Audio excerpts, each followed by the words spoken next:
Kami dari kelompok 5 akan menjelaskan tentang narkolepsi. Sebelumnya saya memperkenalkan kelompok saya. Yang pertama Yunati Pratiwi, yang kedua Ryan Silvani Salini, yang ketiga Neresia Yulianda, yang keempat Intan Permatasari, saya sendiri Yulia Besar.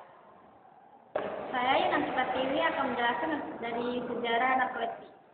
Yang pertama kali narkolepsi pernah disebutkan sebagai suatu kelainan pada tahun 1877 oleh Westphalen dan Fischer di Jerman pada tahun 1878. Dan mereka memberikan laporan tentang bagaimana pola hidup abnormal dan kelemahan otot yang terhubung satu sama lain.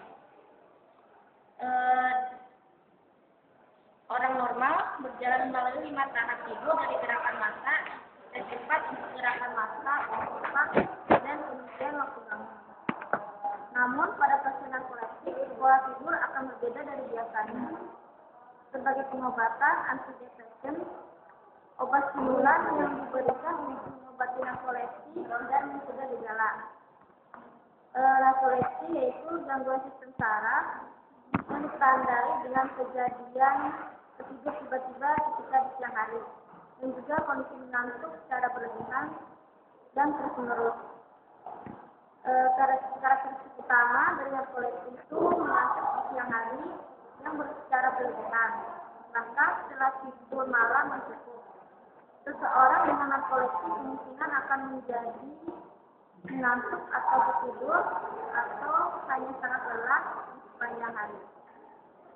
Pada waktu yang tidak tepat, tertidur atau hanya sangat lelah. Pada waktu yang tidak tepat dan tempat yang tidak tepat, tidur siang mungkin terjadi dalam titik peringatan dan mungkin secara fisik tak tertahankan. Tidur siang ini dapat terjadi beberapa kali dalam sehari, dan mereka biasanya meninggalkan tapi hanya untuk beberapa jam. Mengantuk dapat bertahan untuk jangka waktu yang lama. Selain itu, malam waktu tidur dapat berpecah-pecah dengan terjaga. Di sini gangguan terjadi pada mekanisme pengaturan tidur berdasarkan golongan otak terbagi dalam tahap-tahapan mulai dari tahap pertama, kedua, ketiga, dan keempat. Dan rapid eye movement atau REM. Itu secara REM yaitu tahapan di mana kita bermimpi.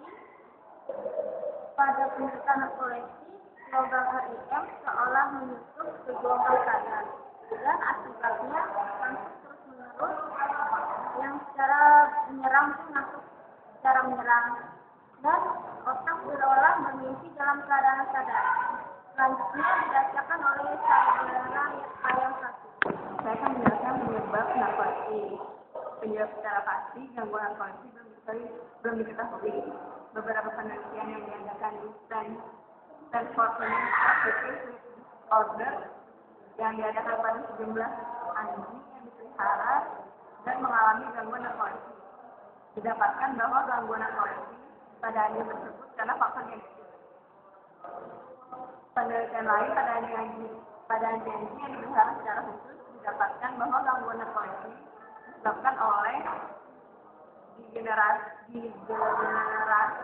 neuron atau sel-sel saraf yang berfungsi mengirim informasi ke seluruh tubuh pada daerah-daerah tertentu di otak. Selanjutnya akan dijelaskan oleh Neresia. Sekarang saya akan menjelaskan gejala narkolepsi. Tanda-tandanya itu yang pertama kondisi mengantuk yang luar biasa di siang hari yang berlangsung sekitar 3 hingga 4 jam. Yang kedua merasakan kebutuhan untuk tidur yang amat sangat dan kemudian tertidur. Yang ketiga tertidur selama sekitar 15 menit dan setelah itu biasanya bangun terasa segar. Yang keempat bermimpi atau mengalami halusinasi yang terjadi di antara tidur dan terjaga. Yang terakhir kelima ketidakmampuan untuk bergerak sesaat waktu terjaga atau tiba-tiba terbangun.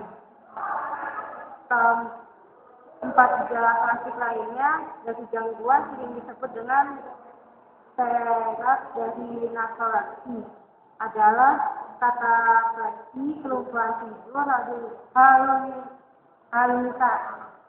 halusinasi, hipnagogi, dan perilaku otomatis. Katapleksi itu kondisi episodik menampilkan hilangnya fungsi otot mulai dari titik kelemahan untuk menyesuaikan fungsi tubuh. Lalu kelumpuhan tidur itu ketidakmampuan sementara untuk beristirahat atau bergerak saat bangun tidur. Selanjutnya halusinasi hipnagogik. Hidup seringkali melakukan pengalaman mimpi yang terjadi ketika tidur-tiduran, tertidur, dan saat kebangkitan. Dan terakhir, perilaku otomatis berarti bahwa seseorang terus berfungsi selama episode tidur, tetapi terbangun tanpa ingat melakukan kegiatan tersebut. Kelumpuhan tertidur dan halusinasi hipnagogik juga terjadi pada orang yang tidak memiliki narkolepsi, tetapi lebih sering pada yang menderita kurang tidur yang ekstrim. Selanjutnya akan dilanjutkan oleh William Lestari. Saya akan menjelaskan tentang penanganannya. Bila terdapat pola narkolepsi yang terus bertahan pada orang dewasa atau mengantuk pada tengah-tengah kegiatan yang sedang berjalan, suatu masalah emosi yang berat mungkin mendasari gangguan tidur itu. Dan ini biasanya memerlukan psikoterapi yang luas. Di samping itu, dapat pula digunakan obat-obatan atas resep dokter, perangsang atau stimulan seperti Federal, amfetamin, dextromethorphan, dan methylphenidate. Hal itu bisa membantu mengurangi narkolepsi. Dosisnya disesuaikan agar tidak terjadi efek samping yang tidak diinginkan, seperti kegelisahan, terlalu aktif, atau penurunan berat badan. Untuk mengurangi katapleksi, biasanya diberikan obat anti depresi, yaitu imipramid. Akan tetapi perlu dikemukakan karena penyebabnya belum diketahui dengan jelas, maka perawatan atau pengobatannya secara efektif belum juga diketahui sampai sekarang. Selanjutnya dibacakan oleh Insan.